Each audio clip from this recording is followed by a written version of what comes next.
요즘 우리 교회가 매주마다 잔치집 같다는 이야기를 참 많이 듣습니다.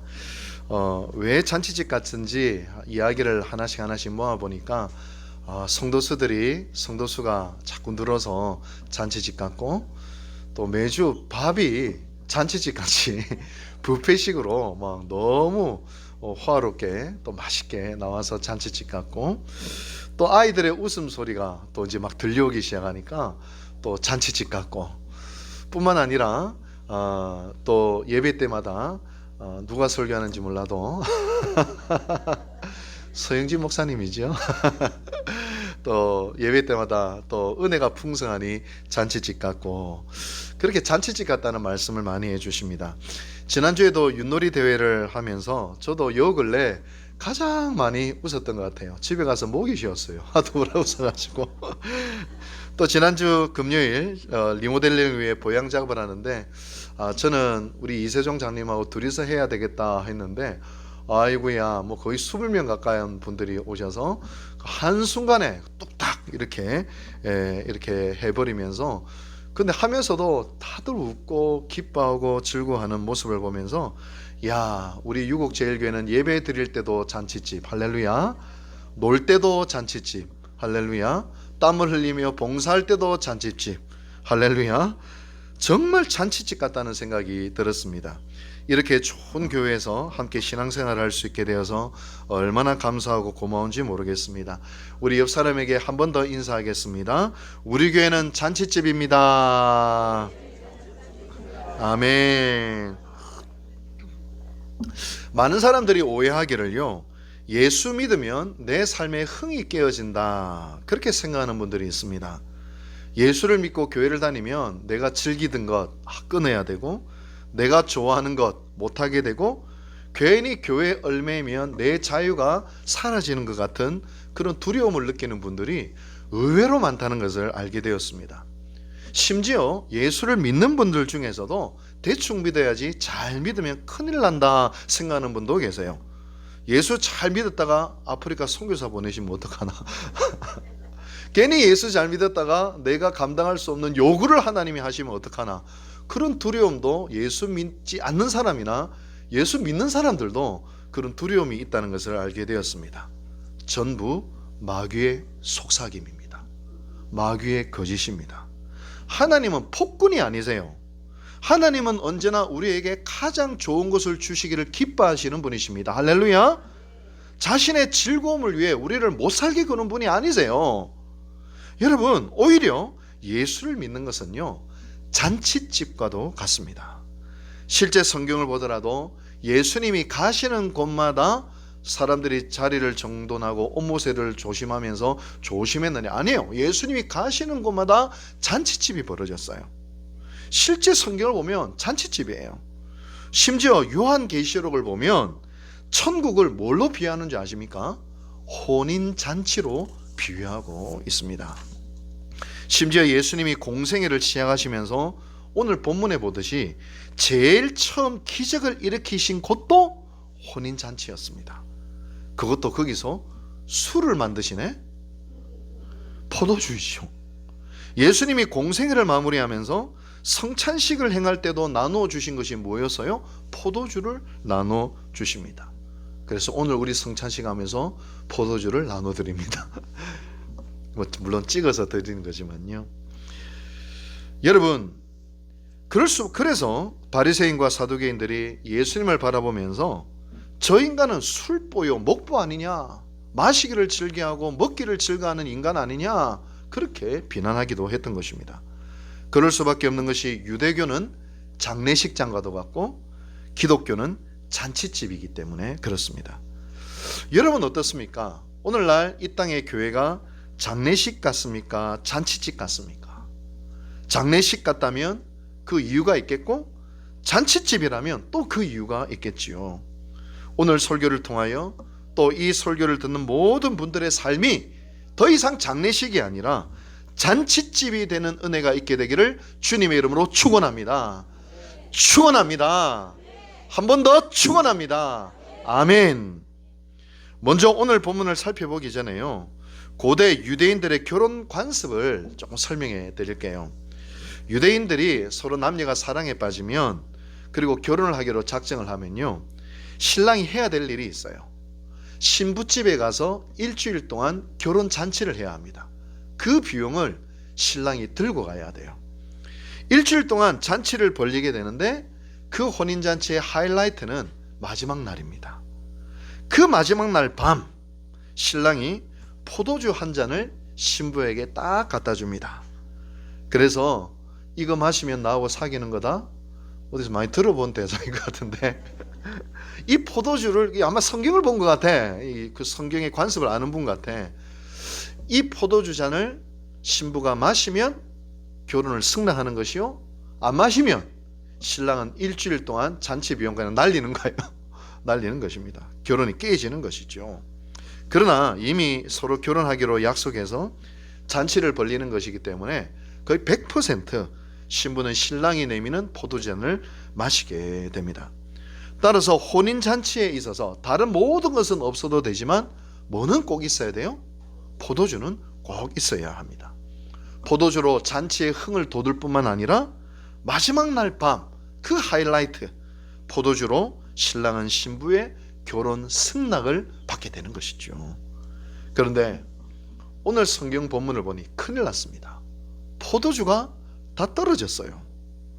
포도주가 없으면 잔치의 흥이 떨어지는 것은 물론이러니와 혼인잔치의 하이라이트인 신랑이 신부에게 청혼을 할 수가 없게 되는 것입니다. 아마도 포도주를 좀 적게 준비했든지 손님이 너무 많이 와서인지는 모르겠으나 분명한 것은 포도주가 다 없어져 버렸습니다. 잔치의 주인공인 신랑은 당연히 안절부절하며 발을 동동 구를 수밖에 없는 것이겠죠. 바로 그때 예수님의 어머니 마리아가 짠 하고 나서기 시작합니다. 아마도 신학자들이 이야기하기를 이 혼인잔치의 주인공과 이 혼인잔치집과 예수님과 마리아 집이 친척 관계였을 것이다, 그렇게 많이들 이야기를 합니다. 마리아는 이 친척의 혼인잔치가 깨어지기 전에 예수님에게 도움을 청합니다. 마리아는 믿었어요. 비록 자기 뱃속으로 난 아들이지만 성령으로 잉태되었을 뿐만 아니라 이 예수가 하나님의 아들이요 메시아임을 마리아는 믿었기 때문입니다. 그래서 예수라면 혼인잔치가 깨어질 이 위기를 능히 해결해 줄 것이다, 그렇게 생각을 했어요. 사실 우리가 하나님을 만날 때도 이와 좀 비슷한 과정을 가집니다. 사람들은 대개 내가 해결 가능한 문제들 앞에서는 하나님 잘 안 찾아요. 내가 해버리고 말지.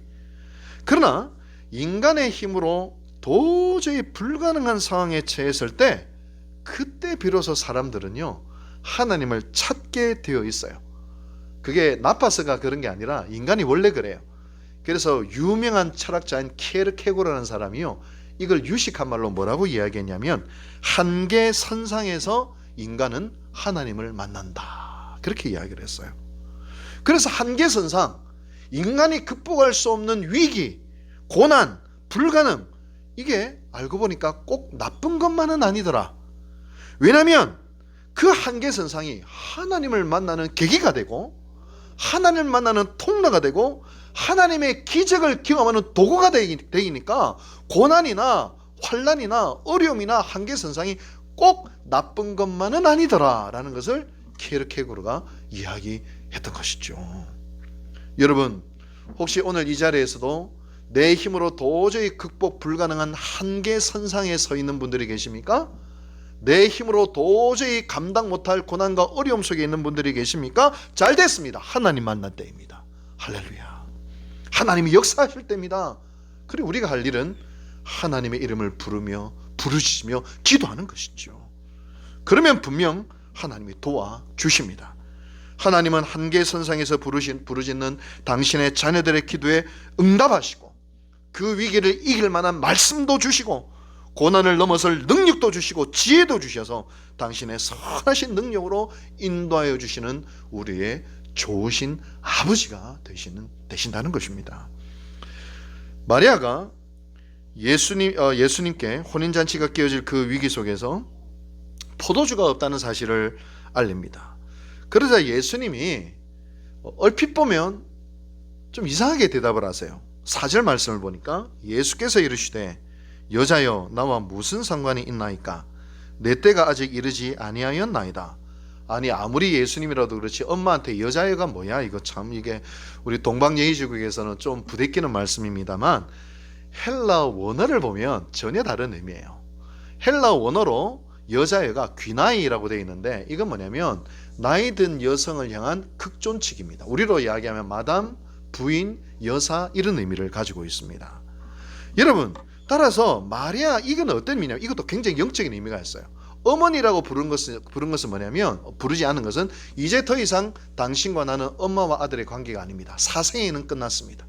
저는 이제 공생애 메시아의 공생으로 들어가면서 당신을 어머니라 부르지 아니하고 이제는 귀나이 그렇게 부릅니다. 다시 말하면 예수님께서 공생애에 들어갔다라는 하나의 선언이기도 한 것입니다. 제가 22년 전에 목사 안수를 받고 제 고향 교회에 설교하러 간 적이 있었습니다. 부산진 교회예요. 역사가 굉장히 오래된 교회죠. 134년 된 교회, 한강 이남에서는 아마 제일 오래된 교회일 텐데요. 제가 설교를 딱 하고 나서 당시 담임 목사님께서 광고 중에 이렇게 말씀하셨어요. 여러분 김원필 목사님은 더 이상 여러분들의 제자, 여러분들의 동생, 여러분들의 친구가 아닙니다. 김원필 목사님은 이제 주의 종입니다. 이제 예배 마치고 갈 때 아무나 원필아 부르지 마십시오. 아니 그런데 진짜요. 예배 마치고 가는데 제 주일학교 선생님도 계셨어요. 제 어릴 때 꿀밤 때리신 그 장모님도 계셨어요. 근데 그분들이 깍듯하게 목사님 해주시는 거예요. 더 이상 사적인 관계로 저를 대하시는 것이 아니라 주의 종으로 대하시는 것입니다. 귀나이. 이제 더 이상 사적인 관계는 끝났다는 거예요. 공생애로 들어간다는 그런 의미를 가지고 있습니다. 이러한 마리아의 간청에 의해서 예수님께서는 자신의 공생애를 시작하시려는 결심을 딱 하시고 일꾼에게 명령하여 6개의 물 항아리에 물을 가득 채우게 합니다. 그리고 그 물 항아리에 물을 떠서 잔치 맡은 주인에게 갖다 주라고 하십니다. 이미 그 물은 포도주로 변해져 있었습니다. 그리고 그 포도주는 그 어떤 포도주보다도 맛있는 최고급 포도주였다는 겁니다. 그 포도주로 말미암아 잔치의 흥은 더욱 흥이 나고 그 포도주로 말미암아 신랑은 신부에게 최고로 멋진 프로포즈를 할 수 있게 되었다는 것입니다. 오늘 이 본문을 통하여 하나님이 우리에게 주시는 메시지는 분명합니다. 주님이 이 땅에 오신 것은 깨어진 잔치를 회복하기 위함이라는 것을 선언하시는 거예요. 하나님이 에덴 동산을 창조하셨을 때 에덴이라는 히브리어가 어떤 의미인지 아세요? 기쁨, 즐거움 동산이래요. 기쁨, 이게 에덴이에요. 에덴 동산은 잔치집과도 같았습니다. 근데 그 잔치집이 깨져 버렸어요. 잔치 같은 인생이 음습한 죽음의 냄새가 진동하는 장례식이 되고 말았습니다. 이 잔치판을 깨트린 것은 다름 아닌 인간의 죄악 때문이었습니다. 인간은 어쩌든지 이 잔치를 회복하기 위해서 별 노력을 다하죠. 돈을 많이 벌면 내 인생이 잔치가 될까? 최고의 쾌락을 누리면, 권력을 획득하면, 내 욕망을 채우면 내 인생이 잔치집이 될까? 그러나 돈의 최정점, 쾌락의 최정점, 거기서 뭘 만나게 됩니까? 허무, 공허, 권태, 무의미가 막 찾아오더라는 것이죠. 한때 우리나라의 최고의 권력자인 전 노태우 대통령이나 또 박태준 씨 아십니까? 포항제철을 만든 사람. 이분들이 최고의 권력을 누리다가 나중에 말년에 인생의 말년에 결국 주님께 무릎을 꿇고 예수 믿은 것 아세요? 다 예수 믿었습니다. 삼성그룹의 창업자인 이병철 씨도 죽음의 끝에서 성직자를 불러서 신의 존재와 그 의미에 대해서 그렇게 알고자 10가지 질문을 던지게 됩니다. 사는 게 뭘까? 신은 계시는가? 그런 질문을 그 가톨릭 신부에게 던지게 되는 것이죠. 아무리 인간의 잔치가 짜릿하고 대단하고 화려하고 그래도 그 정점에서는 결국 이게 진정한 잔치가 아니었다는 것을 가로늑가 죽기 전에 깨닫게 되는 거예요. 그럼 어떡합니까? 이 잔치의 고갈을 막기 위해 더 큰 쾌락, 더 큰 욕망을 향하여 미친 듯이 달려가다가 결국 파국에 직면하고 마는 것이 이 인간의 잔치의 본질이에요. 삶의 진실 중에 진실은 인간이 스스로 차린 잔치는 결코 우리를 만족시킬 수 없습니다. 잔치는 끝나게 되어 있고 결국 그 잔치는 장례식이 되고 마는 것입니다. 바로 예수 그리스도께서 잔치가 파탄난 곳에 잃어버린 잔치, 그 잔치를 회복시키기 위하여 이 땅 가운데 오신 것입니다. 그래서 예수님이 가시는 곳마다 기가 막혀요. 잔치가 벌어져요. 천국 잔치가 벌어집니다. 오늘 본문을 보면 예수님께서 만드신 포도주 맛을 보고 손님들이 신랑에게 말하죠. 아니 원래 좋은 포도주를 내고 나중에 안 좋은 포도주를 내는데 아니 그대는 이렇게 좋은 포도주를 왜 나중에 내느냐, 그렇게 물어봅니다. 이게 뭐냐면 원래 잔치집이 그렇지 않습니까? 처음에 사람들의 미각이 살아있고 정신이 말짱할 때는 좋은 포도주 냈다가 이제 알달달해서 취해지면 이게 좋은 포도주인지 나쁜 포도주인지 모르니까 그제서야 나쁜 포도주를 내는 게 이게 정석이라는 거예요. 저만 알고 있구나.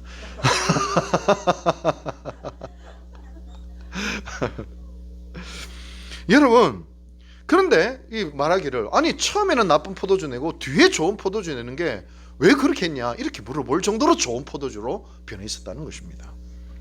여러분, 참 여기에 진실이 있습니다. 정말 진실이 있어요. 왜 이 땅에 많은 교회들이 잔치집이 아니라 장례식과도 같을까요? 주님이 거기 안 계시니까. 만약 주님이 계신다면 잔치집이 될 수밖에 없어요. 주님을 외면하고 주님의 말씀에 순종하지 아니하고 주님의 방식이 거절되고 십자가의 정신이 던져지는 바로 그곳에, 그 이름이 아무리 교회라 하더라도 그곳은 장례식장이 될 수밖에 없습니다. 그러나 주님이 계신 곳은 잔치집이 됩니다. 할렐루야. 우리 유곡제일교회가 매일매일 잔치집인 이유를 이제 아시겠습니까? 여기에 주님이 계시기 때문입니다. 주님이 기뻐하시기 때문입니다.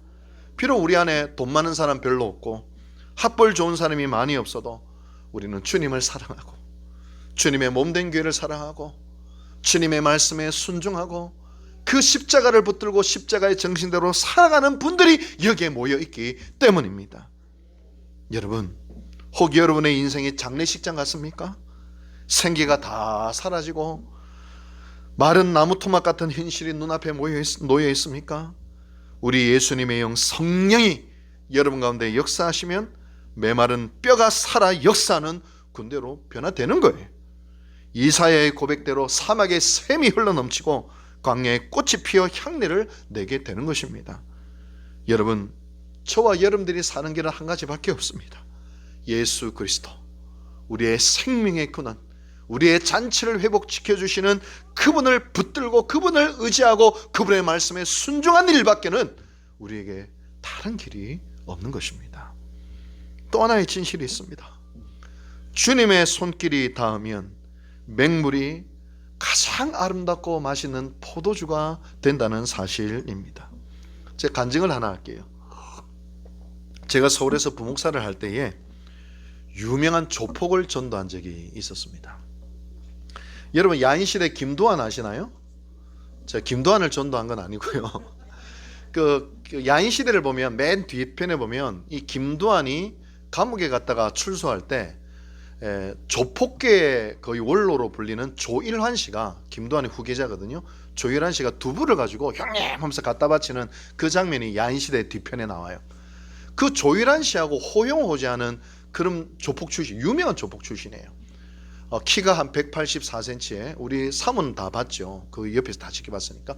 키가 184cm에 등에는 동양화가 쫙 그려져 있고 얼굴은요 진짜 지옥에서 출장 나온 얼굴. 근데 그분이 우리 교회 집사님의 남편이었어요. 근데 이분이 하도 이제 안 좋은 이제 일들을 많이 하고 사업을 해도 조폭계 은퇴해도 안 좋은 사업을 하고 마약만 전과 오범이에요. 그래서 집사님이 이제 이혼하려고 했는데 이혼을 못 해주겠다. 그래서 집사님이 하신 말씀이 그러면 김원필 목사님이 새롭게 시작하시는 프로그램이 있는데 그 프로그램에 가서 더 안 되면 이혼하자. 그래서 왔다는 거예요. 제가 부담이 됐을까요? 안 됐을까요? 이 가정의 운명이 나한테 달려 있는데, 그래서 제가 그 청계산 기도원에 시간만 나면 기도하고 부르짖고 소나무 뿌리 한 뽑으려고 하고, 그때 불이 임해가지고 그때 막 은사가 막 드러나더라고요. 병자도 치유하고, 그때 서울에 있는 청년부 온누리교회, 강북제일교회를 비롯해가 영락교회를 비롯해가지고 서울에 있는 많은 교회 청년부 중고등 부흥회도 막 다니기도 하고, 막 방언 터지고 뭐 귀신 내쫓고 뭐 그런 일들도 사실 있기도 했습니다. 그러는데 그때 막 불이 임해오고 드디어 프로그램을 딱 했는데, 아니나 다를까 그분이 예수님을 정통으로 만나게 된 거예요. 정통으로 만났어요. 눈물 콧물을 쏟는데 제 오른쪽 양복에 줄줄줄줄줄 흘렸는데 제가 더러워서 말은 못하고, 근데 나 콧물에 점성이 그래 좋은지 몰랐어요. 이렇게 쭉 늘어지는 것도 보기도 하고. 근데 이분이 이렇게 고백하시더라고요. 목사님, 마약을 하는 것보다 예수를 만난 것이 더 짜릿합니다. 그때부터 이분이 조폭을 전도하는데 제가 부담돼 죽겠더라고요. 이대 목동병원에 칼에 찔려서 들어가 있대. 목사님 신방 좀 가자는 거예요. 가는데 뭐 목사님 오셨습니까? 90도로 인사하는데 제가 또 쫀 표정을 지으면 안 되잖아요. 속은 두근반세근반 겉은 할렐루야.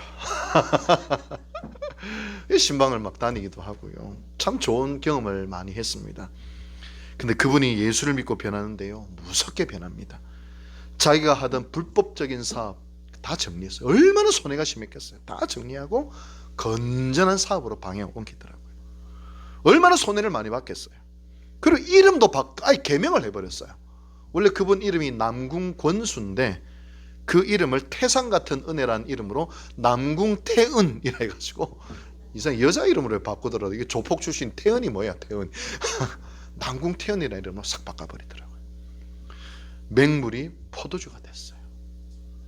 아니, 꾸정물, 독국물이 최고급 최상품 포도주로 변해버린 것입니다. 무엇이 그분을 그렇게 바꿉니까? 그분은요, 목에 칼을 갖다 대도요 절대로 굽히지 않는 사람이에요. 돈으로도 안 되고 세상 쾌락으로도 안 되는 사람이에요. 오직 예수 그리스도, 그분의 터치가 있으니 그분이 예수를 만나게 된 것입니다. 인생의 최고의 잔치는 예수를 만날 때 비로소 경험되어지는 것입니다. 마음 깊은 곳에서 보람과 기쁨을 주시고 결국에는 승리케 하시는 것입니다. 이렇듯이 예수 그리스도는 에덴의 잔치를 회복시켜 주십니다. 그 잔치는 예수를 알면 알수록 더 맛있어지는 거예요. 그러나 영원한 하나님 나라의 잔치에 참여하게 될 때 이 땅에서 맛본 잔치는 맛보기에 불과한 것입니다. 사랑하는 성도 여러분, 세상 사람 누가 뭐래도 우리는 예수로 인하여 우리의 인생은 잔치집이 되는 겁니다. 예수로 인하여 맹물 같은 내 인생이 최상급 포도주가 될 수 있는 것입니다. 아마도 여러분들은 시편 23편을 가장 시편 중에 많이 아실 거예요. 여호와는 나의 목자시니로 시작이 되죠. 근데 저는 요즘에 시편 처음에 여호와는 나의 목자시니 끝 보통 많이 했는데, 요즘에 그 뒷부분의 은혜를 많이 받습니다. 시편 23편 4절 6절을 공동번역으로 읽어드릴게요. 나 비록 음산한 죽음의 골짜기를 지날지라도 내 곁에 주님 계시오니 무서울 것 없어라. 막대기와 지팡이로 인도하시니 걱정할 것 없어라. 원수들 보라는 듯 상을 차려주시고 기름 부어 내 머리에 발라주시니 내 잔이 넘쳐옵니다. 한평생 은총과 복에 겨워 사는 이 몸 영원히 주님 집에 가리이다. 여러분 어떻습니까? 다윗의 지금의 상황은 음산한 죽음의 골짜기를 통과하고 있습니다. 원수들이 도사리고 있습니다. 그런데 놀랍게 내 곁에 주님이 계시오니 무서울 것 없어라. 막대기와 지팡이로 인도하시니 두려울 것 없어라. 원수들 보라는 듯이 상을 차려주시고, 잔치상입니다. 잔치상. 기름을 발라주시고 포도주 잔이 넘치도록 부어주시고 천국 잔치가 벌어지는 주님의 집에 영원히 가겠다. 노래하는 것입니다. 여러분, 이 다윗의 시편을 여러분들에게 선물로 드립니다. 받으시기 바랍니다. 그러면 이루어집니다. 죽음의 골짜기를 잔치집으로 바꿔주시고 원수들 앞에서 잔치상을 차려주시는 분, 맹물을 포도주로 만들어주시는 분, 오직 예수 그리스도이십니다. 사랑하는 성도 여러분, 오늘도 예수님의 이름을 마음껏 찬양합시다. 그분을 기뻐합시다. 그분의 이름을 부르는 자는 구원을 얻는다 했사니 마음껏 그분의 이름을 부르며 그리스도의 주되심을 고백하며 나아갑시다. 그래야 이 유곡제일 위해서 날마다 천국잔치를 누리며 살아가는 우리 모든 성도들 되시기를 주님의 이름으로 축복합니다.